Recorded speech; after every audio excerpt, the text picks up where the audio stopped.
Il y a des scènes qui nous marquent à vie. Ces moments qui ont marqué toute une génération. Que dis-je? Des générations. Des moments où on a crié, où on a pleuré, où on est resté bouche bée devant l'écran. Ces moments, si tu les as vus, tu sais qu'ils t'ont retourné le cœur.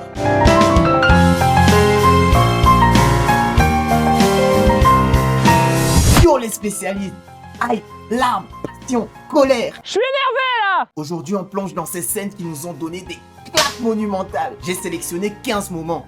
15 monuments qu'on va se remater ensemble et réactiver cette fibre nostalgique qui nous montre à quel point nous sommes encore des gamins, des gros geeks qui aimons les mangas et les animés. Je suis un putain de geek, je suis un nerd. Et sans plus tarder, posez-vous, sortez les popcorns et c'est parti! On va commencer par un banger, l'âge d'or de Naruto, la transformation contre Pain. Naruto neuf que pour la première fois de l'animé. Je sais que pour certains, cet arc c'est le meilleur arc de Naruto et je ne dirais peut-être pas le contraire, mais je vous remets en contexte. Faut savoir que là, on a un Naruto qui revient de son entraînement avec Jiraiya au mont Myoboku, drôle de nom d'ailleurs, Myoboku, et qui retrouve le village dévasté face à Pain. Et puis t'as Hinata la stalkeuse, la meuf qui est capable de vivre la friendzone pendant toute sa scolarité. Elle est toujours là. C'est ce qu'on appelle un crocodile. La bouche est toujours ouverte en attendant la proie. Donc t'as Hinata qui ne s'est jamais dévoilé face à Naruto, qui se bat face à Pain, qui se démène pendant que celui-ci est bloqué. Et Naruto, il ne comprend rien. Il n'arrête pas de voir cette fille qui n'a jamais vraiment considéré se démener et se battre pour lui jusqu'au moment où elle lui révèle ses sentiments pour lui. Sauf que ce moment, c'est un moment fatidique. Juste après, elle se fait défoncer par Pain et tout remonte au fond de Naruto.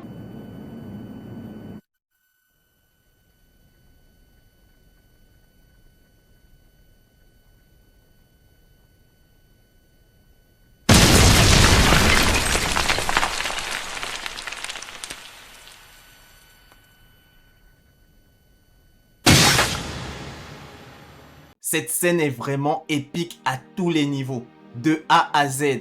Déjà, c'était un épisode masterclass, il faut le dire. Naruto a eu des gros épisodes, mais celui-là, c'était un épisode particulier. On a tout, la montée en adrénaline, l'idée que le méchant, il est insurmontable, et jusqu'à l'explosion du héros. Naruto, garçon rejeté de tous, qui porte la haine du monde en lui. Lorsqu'il libère le démon renard, c'est juste une explosion d'émotions. L'un des moments qui nous a tous rappelé pourquoi Naruto est si culte. 8だってやばい本当にやばいよこれは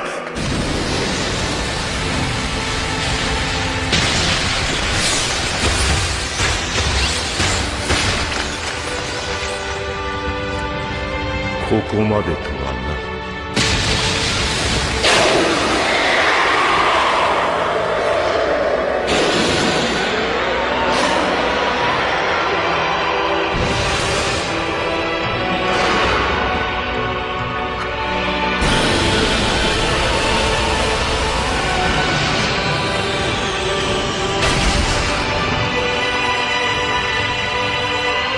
こっちに来いさあこの封印の札を引きちぎってくれ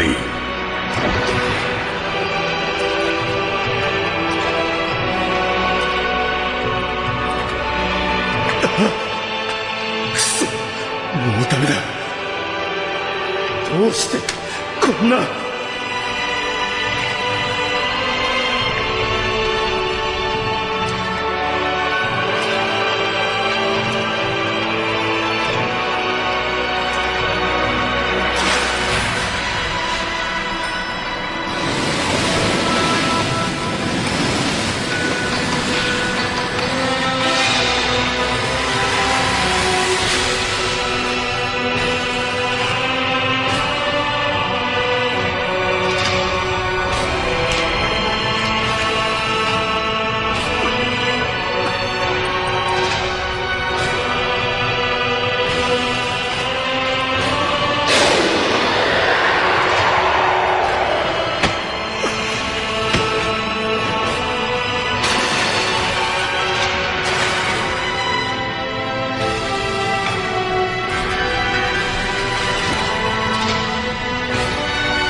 4代目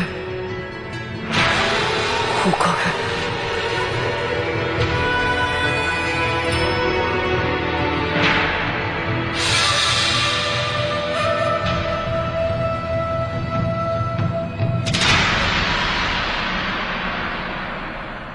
ナルト。 Franchement les gars, cette scène, Yamato qui court en regardant les queues qui apparaissent sur sa main qui va arriver en retard, le Kyuubi qui attire Naruto qui est encore méchant en plus pour le coup, la musique, et puis t'as Naruto qui se laisse aller lorsqu'il commence à retirer le saut, t'as le Kyuubi qui sort de la pierre de Pain là en crachant du feu, c'est magnifique, quelle dinguerie cette scène. Il a fallu qu'il vienne, ce connard de Minato, pour tout gâcher. Bon, au moins il a fait des révélations, mais en vrai, est-ce qu'on ne voulait pas tous voir Kyuubi enfin? Plein potentiel, le fameux démon dont la queue éclate des montagnes. Imagine ce que ça allait donner face à Pain. Vas-y, on passe à la suite. Et pas des moindres. Pour cette scène-là, tout commence sur Namek. Freezer, la terreur galactique, que dis-je? L'agent immobilier, l'huissier, le vendeur de planètes. Il a plus de terrain que n'importe qui. Ce bon vieux Freezer qui menace le combat, hein. Il mène le combat clairement face à tous nos héros. Son Goku, Kuririn, Gohan, Piccolo, Vegeta déjà. Et là, en s'unissant, nos héros réussissent à divertir Freezer pour que Goku charge un Genkidama qui va normalement définitivement nous débarrasser de ce méchant. Mais, le problème est qu'ils étaient sur une planète Namek quasiment vide, sans autre forme de vie autour, et que le Genkidama n'était pas suffisant. Tu vois, on a cette scène où t'as l'impression que c'est la fin d'un arc, les héros se saluent, tout le monde sourit, on est fatigué, c'était marrant et tout, et d'un coup t'as un rayon, bam! Piccolo est touché KO. On pense qu'il est mort. Il a été touché en plein cœur. Parce que ça, faut le rappeler, hein. Au début, on se dit, Piccolo, il est mort. Il a été touché en plein cœur. Et là, tout le monde se tourne. C'est toujours Krillin, le pauvre. C'est toujours lui qui tombe sur Freezer la première fois. Et là, on voit un Freezer qui revient au sommet de sa montagne, énervé comme jamais. Cette fois, il ne veut plus jouer avec les petits, parce qu'au début, il s'amusait clairement avec eux. Il n'avait pas le niveau face à lui. Il attrape Krillin à distance. Faut savoir que Krillin ne peut pas se défendre et n'a plus aucune énergie en lui. Donc, il est à zéro, le mec. C'est un terrain. T'as Goku qui supplie Freezer d'arrêter de se battre à la loyale, mais rien n'y fait. Et là... Explosion! La mort du meilleur ami du héros de l'anime. Là, un truc se passe. Là, il y a un truc qui se passe. On était petits, on ne s'attendait à rien. On savait que Goku se transformait en singe et pas plus. Vegeta nous a teasé le Super Saiyan, le Super Saiyan, le Super Saiyan. On se disait que c'était juste un état de puissance. On ne savait pas. Toute l'ambiance sur Namek. Le tonnerre, Goku qui ne se contrôle plus, les pupilles qui disparaissent. Oh là là là, regarde.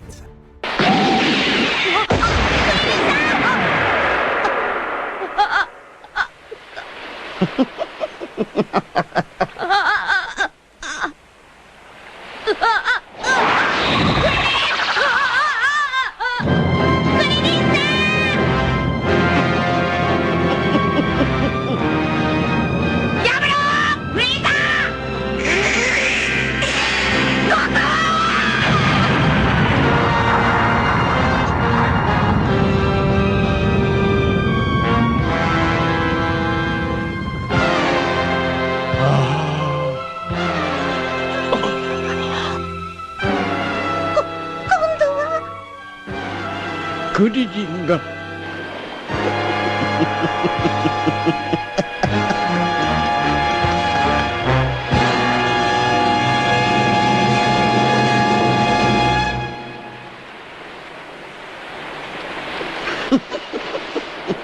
お次はガキの方かな。許さん。よくも。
連れてさっさと地球へ帰れ。まだかすかに生きている。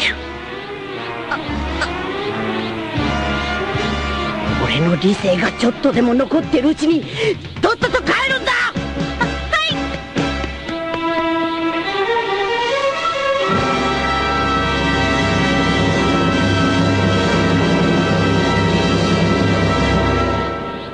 Les gars, le Caminosaurus, les cheveux qui stressent et qui virent au blond, le regard, une légende est née. Il me faisait carrément peur tellement il était vénère. Quand il dit à Gohan, ramène Piccolo petit, j'avais l'impression que c'était mon daron le mec. Tu te rappelles forcément de ce frisson. Le Super Saiyan c'est plus qu'une transformation, c'est un traumatisme collectif. C'est même devenu un mème et une référence partout. En plus nous, on avait la VF, le super guerrier. Par contre, Kuririn là...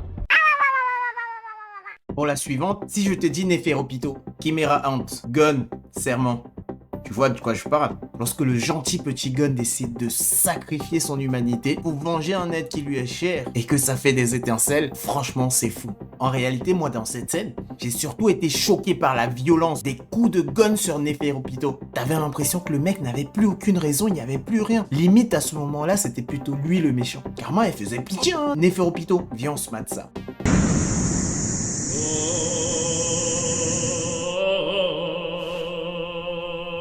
嘘つき。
なんだ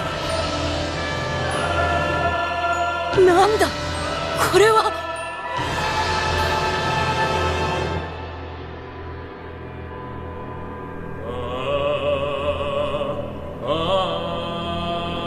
もうこれで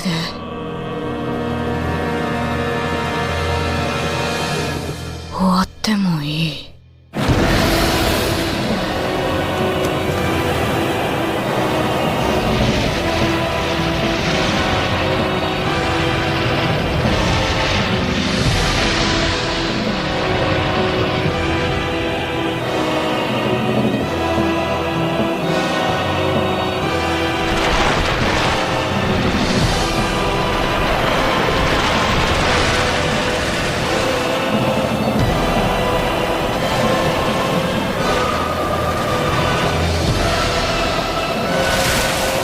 だから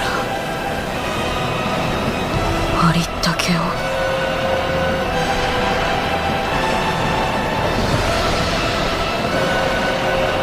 やはり僕は正しかった。やはりこいつの牙は王にも届き得た。貴様殺す。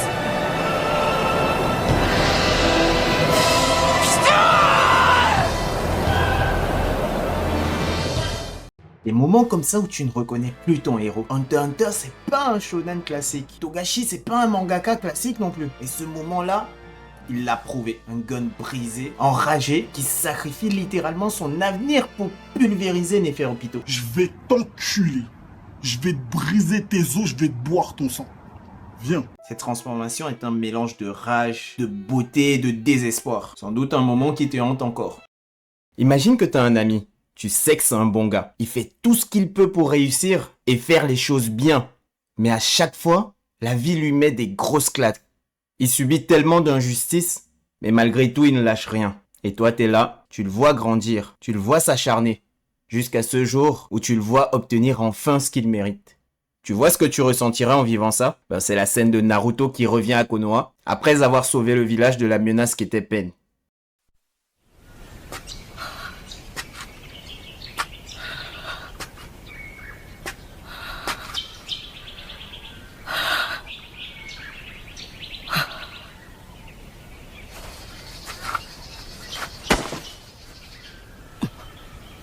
よくやったな。カカシ先生。そのまま背にいろ。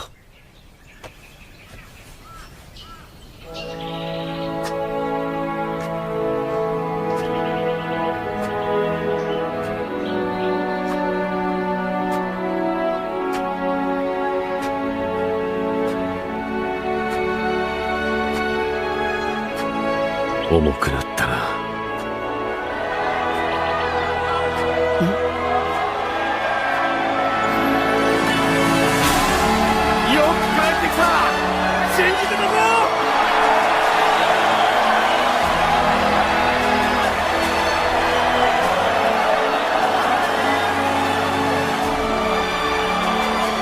みんなお前が帰るのを待ってたんだ。将来の夢はトカゲを越す。でもって里の奴ら全員に俺の存在を認めさせてやんだ。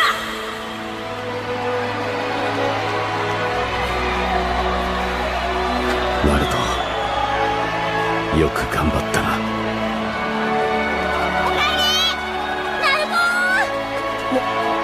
んだよ。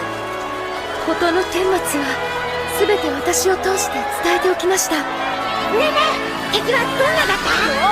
怪我してない？いいってどうすなってばよ。よかった、ナルト君。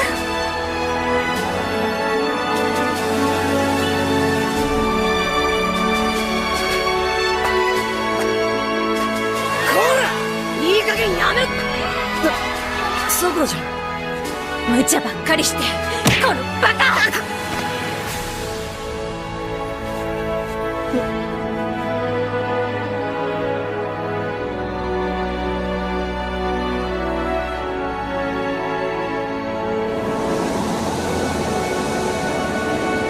ありがとう。やりましたね、ナルト君。おう、あれこそまさに青春だ。本当に一人でやりやがるとはな。ちょっと惚れちゃうかも。ナルトのやつやるじゃねえか。さすが俺の同期。随分差をつけられたものだな。せえ、巻き返しはこっからだ。イルカ先生、俺らも行くぞ。いいんだ、ここで。でもまあすごいですね、ナルト君は。初めはこの私を含め皆が彼のことを厄介者だと思っていました。その宿命を恐れるあまり遠巻きにして関わろうとはしなかった。狐のガキは忍者にするべきではない。三代目は何を考えておられる。あのカカシ班、テロリストのザブザを倒したんだってよ。どうやらキュービの子が活躍したらしい。うっそ、あれは落ちこぼれって聞いてたけど、どうせカカシさんの力でしょ。あのキュービの子が中任試験で本戦に出るみたいだな。嘘だろ。あいつ意外とやるもんだな。化け狐が暴走しなけりゃいいけどね。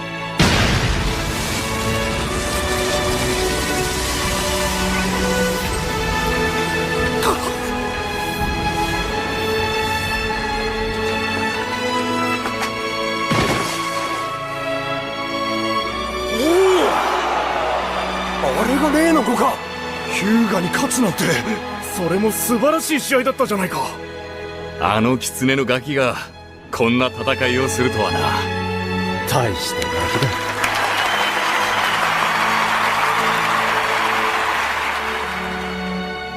だ。しかしどんな時も決して諦めない彼の姿勢とまっすぐな人道を見せつけられて、少しずつ彼を認めざるを得なくなっていました。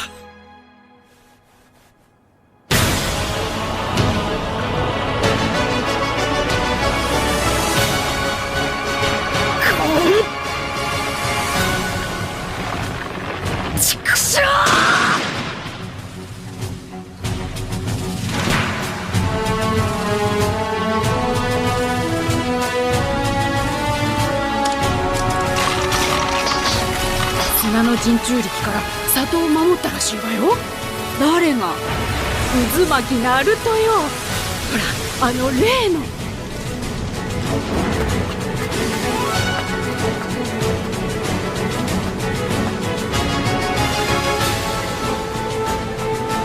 五代目火影様が決まってよかった。これで里も一安心だ。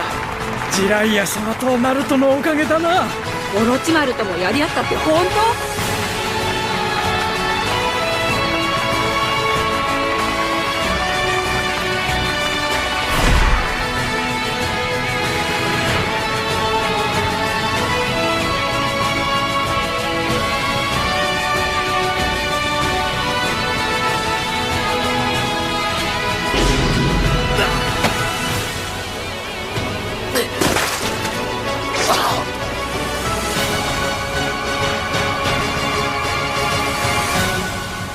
内派のサスケは連れ返せなかったらしいよ。ナルトのやつ落ち込んでなきゃいいが。どうやら暁ってやつらが陣中力を狙ってるみたいだ。となるとナルトも狙われちまうってことか。大丈夫なのか。ナルトはジライア様が見てくれる。何でも暁から砂の風加減をナルトが助けたそうだ。これで砂隠れとコロハ仲良くできるといいな。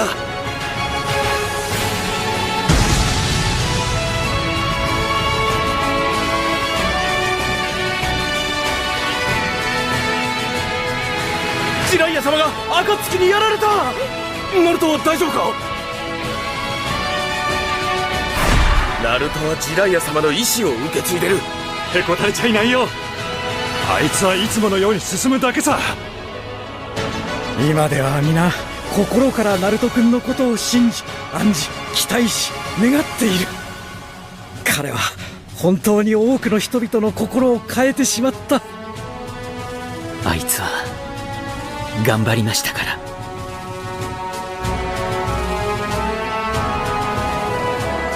いるかよ。何ですおかげさま。お前の気持ちわからんでもないが、あやつもお前と同じだ。親の愛情を知らず里の者にはあの事件のことで煙たがられる。だから人の気を引くためにいたずらをするしかなかったのじゃ。どんな形であれ自分の存在価値を認めてほしかったのじゃよ。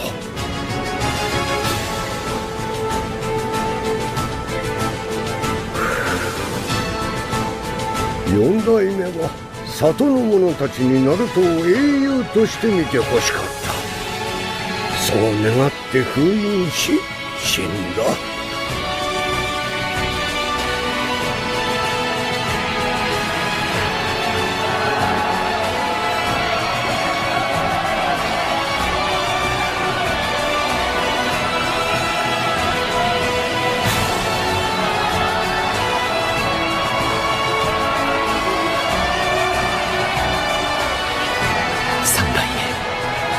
4代目、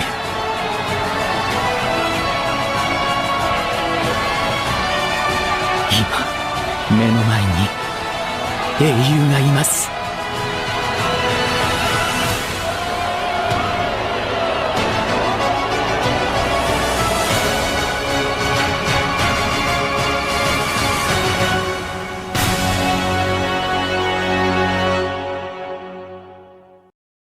Les larmes, les larmes.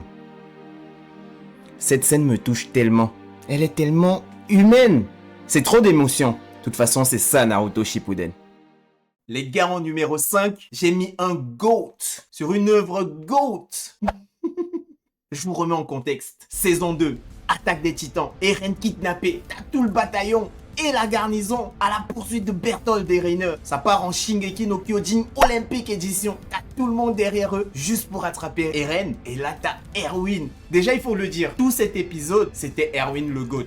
C'est lui qui a carré tout l'épisode. Et surtout au moment de cette charge, il emmène le bataillon comme à son habitude à l'abattoir. Parce qu'il faut le dire aussi, hein, Erwin c'est pire général. Stratège 100%, compassion 0. Tu es soldat, tu vas mourir. Mais bon, on lui pardonne. Mâchoire carrée de Giga Chad, coupe plaquée des heures les plus sombres de l'Allemagne dans les années 40 et son cheval blanc. Tu veux quoi? Blanc aux yeux bleus, ça te dit rien? Viens, on regarde.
人類がこの地上に生息できる将来など永遠に訪れない。エレンを奪い返し即帰還するぞ。心臓を捧げよう。ミカサ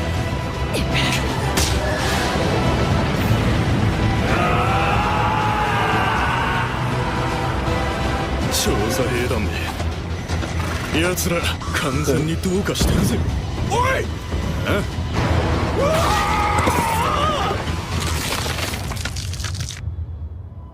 さっきから何が起きてるんだ。動けねえ。巨人を引き剥がさねえとこのままじゃ自利品。なら踏ん張れよベルトルト。あと少しなんだ。やったぞ。手を離した。今なら。おいミカサ、周りの巨人が見えねえのか。くすか、誰かあそこまで行けんのかよ。この巨人の中をかいくぐって進む。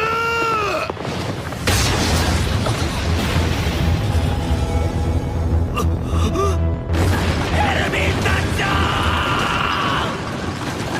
ン進む。エレンはすぐそこだ。進め。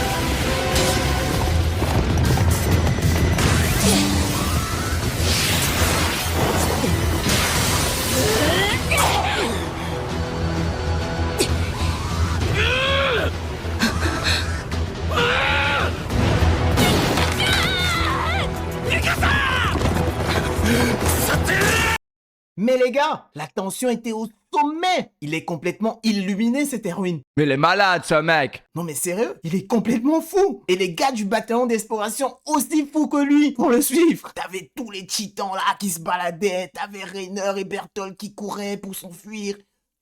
C'était n'importe quoi. La tension à son paroxysme. Et t'as les gars de la garnison qui sont choqués. Il est malade ce mec. Ils sont là, ils vivent l'enfer. Et ils voient ce gars, ce Erwin Taisho en train d'envoyer ces gars à l'abattoir et qui vont avec lui. Même attaqué, il se fait prendre par surprise par un titan, même en perdant son bras. Il est là, Satsuga! Putain, même si j'étais là, je l'aurais suivi. Et faut pas oublier qu'après, c'est lui qui récupère Eren, hein. Mais qu'il a le temps de charger, de ramener les titans, de se faire arracher un bras. Mais c'est quand même lui qui va jusqu'au bout de la mission. Oh là là, quel goth, Erwin, quel goth.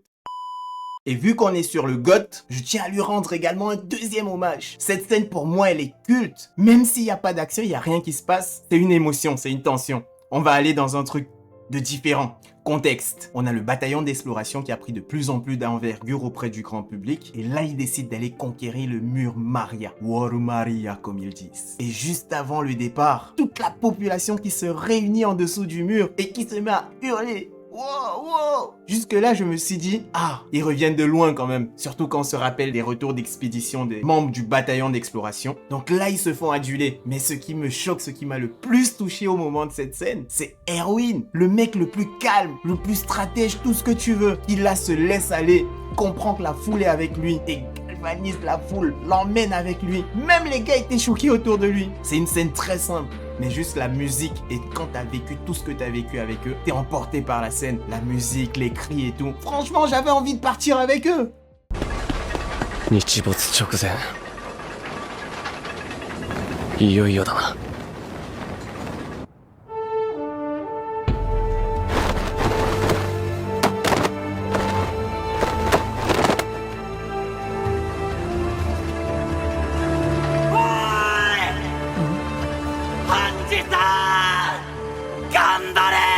フレーゲル、ウォールマリアを取り返してくれ。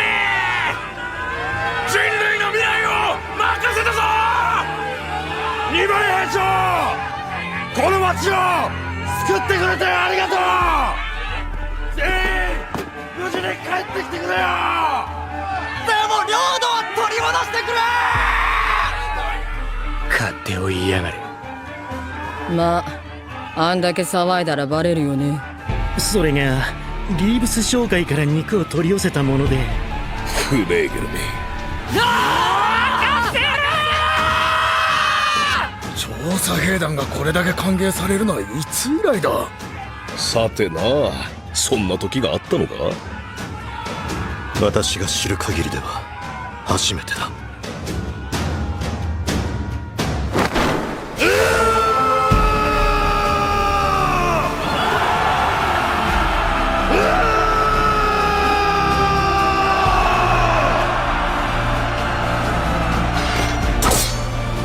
ウォールマリア最終奪還作戦開始。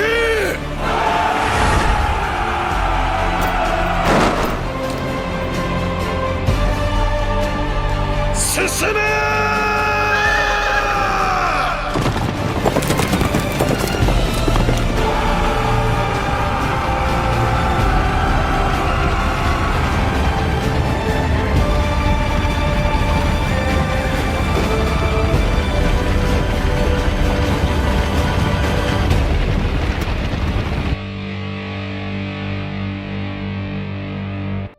Franchement les gars, ça c'est la définition du mot épique. Un instant où tu sens que l'humanité tout entière se bat pour survivre et se rassemble autour du bataillon d'exploration. On te remet tous ces gars-là qu'on avait côtoyés, que ce soit les forces centrales. Regal, le gars qui hérite de l'entreprise de son père mais qui est un macro, qui bloquait le mur. On te remonte tout ça. Et au début t'as ces cons de Sacha Connie et gens qui font les pitres à crier et on les regarde en se disant mais c'est des ouf. Jusqu'à ce que Erwin lève la main. Waouh.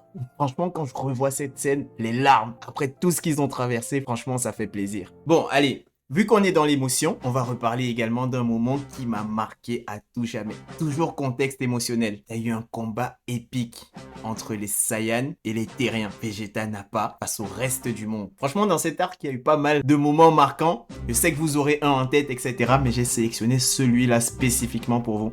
Parce que je trouve que c'est un moment qui n'est pas assez mis en avant. T'as un Vegeta à la fin du combat qui s'est tapé Son Goku, Yajirobe, Kuririn, Gohan Ozaru qui lui tombe dessus en plus, qui s'est pris un Genki Dama dans la gueule. Mais jusque là, il prend les seules forces qui lui restent pour survivre, pour essayer de s'enfuir avec sa navette spatiale. T'as un Goku KO, paraplégique le bouc, qui ne peut plus bouger. Même parler, il n'arrivait plus à parler, il faisait que de la télépathie, tu t'en rends compte. Et t'as un Krillin qui se dit non, tout ce que vous avez fait, on va pas te laisser t'en sortir comme ça. Tu vas pas rentrer chez toi. Et franchement, cette scène, les gars, souvent on se dit Dragon Ball c'est assez plat, il n'y a pas beaucoup d'émotions. Là, franchement, regardez la scène, écoutez le discours de Goku, la musique qui est en fond. Franchement, si ça ne te touche pas. 今、俺の心の中に話しかけてきたのは、悟空、お前なのか？ああ、そうだ。大きな声出せねえから。クリリン、すまねえがそいつを行かせてやってくれ。なんだって正気か。オラのたった一度だけのわがままだ。だけど悟空、こいつは俺たちの仲間を殺し、世界中のみんなを殺そうとしたやつだぜ。今見逃したら必ず体力を回復させてまたやってくるぞ。そうだろうな。お前、こいつもピッコロみたいに心を入れ替えるかもしれないなんて考えてるなら大間違いだぞ。こいつはそんなやつじゃない。分かってる。そのベジータってやつのとんでもねえ強さもな。でもよ、ほらうまく言えねえけど、今そいつが死にそうになってるのを見て思っちまったんだ。もったいねえって。もったいねえだと？オラは観音様のところで修行して頂点を極めたつもりでいた。しかしそのベジータってやつはオラよりずっと上を行っていた。ビビったよ。正直言って参っちまった。だけどよ、心のどこかで嬉しくてドキドキしたんだ。やっぱりオラもサイヤ人だからな。強えやつ見ると胸を躍っちゃう。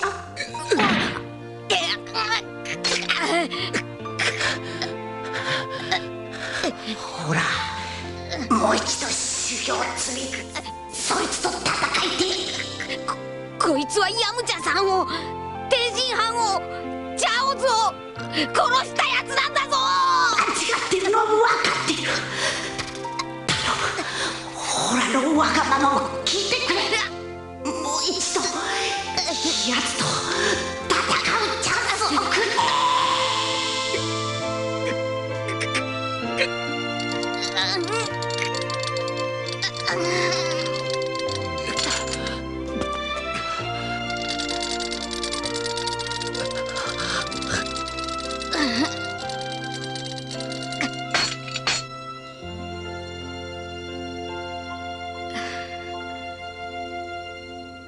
分かったよ。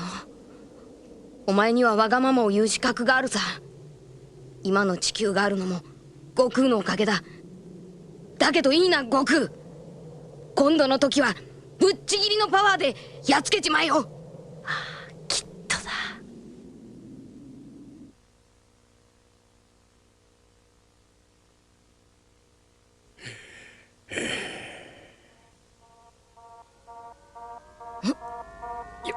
よく覚えておけよゴミども。もう奇跡は起こらんぞ。今度会った時は皆殺しだ。せいぜい楽しんでおくんだな。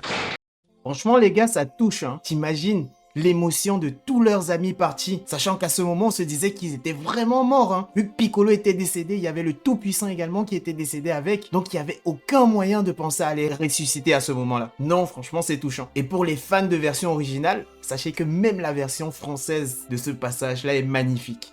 Et là, t'as Vegeta, ce connard qui trash talk quand même en partant. Il parle mal, hein, alors que Krillin était sur le point de piquer son œil juste avant. Mais t'imagines la bonté profonde de Krillin et la confiance qu'il a en Goku pour avoir accepté ça? Bon, changeons d'ambiance. Là, on va dans un manga beaucoup plus sombre. Mais on va prendre une scène particulière. Une scène épique. Surtout épique pour son absurdité d'animation. Mais ça reste quand même une scène très épique qui est restée dans nos têtes. Contexte, Death Note. On a un Kira dans une bataille idéologique et mentale contre elle. Et à ce moment, il décide de recruter une personne. Un mec très droit. Parce qu'il faut savoir que dans son histoire, c'était un procureur. Il a toujours été très droit, très carré dans la justice. Et il trouvait que le système judiciaire n'était pas assez punitif à son goût. Donc, il était prêt à tout pour faire régner la loi. Jusqu'à être un illuminé qui va aider Kira, en se faisant passer pour lui, notamment X-Kira, pour disculper Light Yagami et continuer à faire perdurer les meurtres. Quand Mikami voit cette pseudo-sectaire en train de suivre Kira alors qu'ils ne comprennent rien à ses valeurs, il est hors de lui, il se met à les éliminer. Vu qu'il profite de sa notoriété pour apparaître à la télé, il a tout pour les éliminer. Et là, t'as des trucs de fou. Donc, c'est Teru Mikami dans les scènes de l'élimination. Je vais te le mettre en français, je sais que tu aimes bien ça. Tiens, salut Aizawa. Bon, voilà. On n'a pas retrouvé de cahier chez vous. Seulement... J'ai compris. Vous pourrez nous surveiller aussi longtemps qu'il le faudra. Il n'y a pas de problème. Et maintenant, je voudrais vous présenter les apôtres du royaume de Kira que j'ai personnellement choisis. Et tout d'abord... Élimination.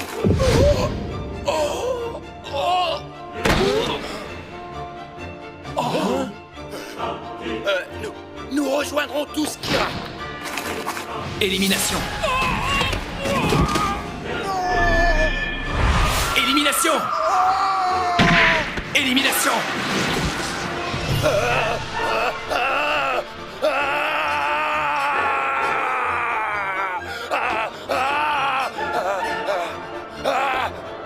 Sauvez-moi!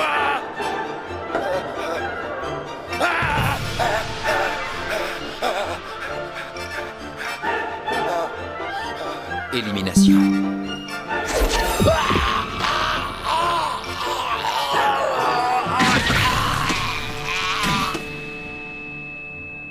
Élimination. Je n'ai jamais vu un mec écrire comme ça de toute ma vie. Attends.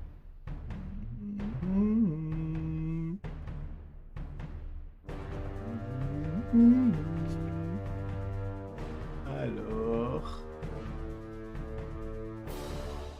Tiens. On va tenter le truc.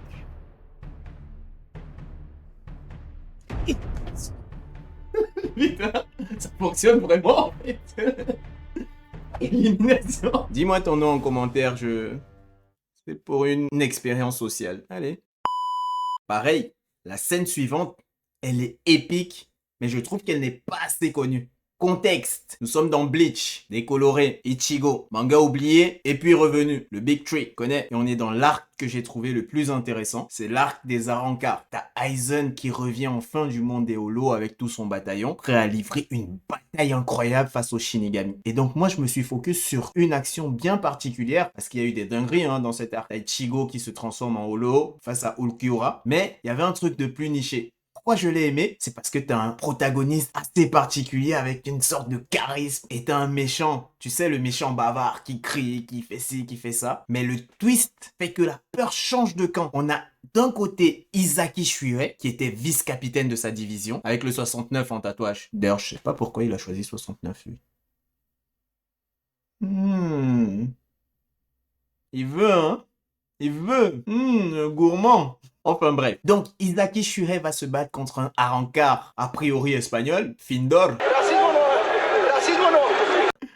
En tout cas, il parlait espagnol entre deux mots de japonais. Findor, lui, son pouvoir, c'est quoi? Il utilise l'eau sous haute pression et il considère qu'à chaque fois qu'il brise son masque, il atteint un niveau égal à une classe chez les Shinigami. Seconde classe, première classe, lieutenant, capitaine, etc. Et pendant tout le combat, Izaki qui peine à le suivre jusqu'au moment où il libère son Bankai. Là, ça devient épique. La tension explose. La proie devient le chasseur. Et surtout les mots d'Izaki dans sa froideur. À un moment, il lui demande « T'as peur ?» Le mec lui dit « Non, bien sûr que non, je n'ai pas peur. » Et lui, il lui répond « Si, moi j'ai peur. J'ai peur de ma propre puissance. » Il monte son Zanpakuto en lui disant « Regarde sa forme. On dirait qu'elle est faite pour faucher la vie elle-même. » Oh, Jesus Christ. Franchement, j'avais kiffé cette scène parce que on est pile au moment où l'animation numérique commence à connaître son plus grand essor. Et t'as des animés comme ceux de Bleach qui ont réussi à magnifier ça dans les premières instances. Et le rendu est franchement merveilleux.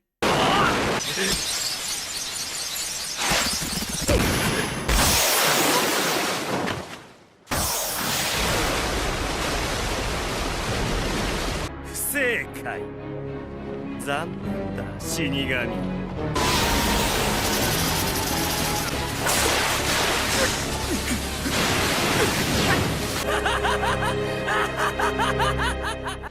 風知り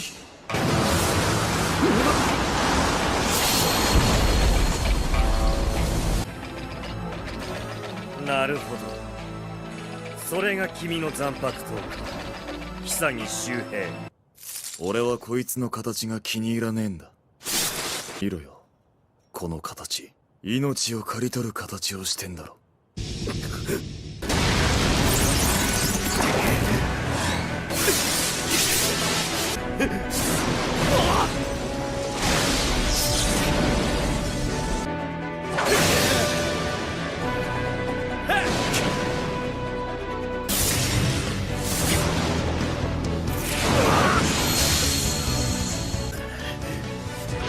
めねえだろ。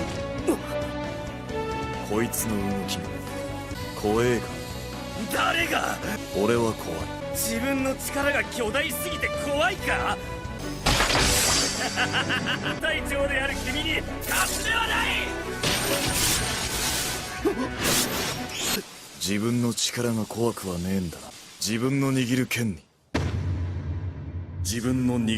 に怯えぬも。俺はそう教わった。今頃恐怖を覚えたか。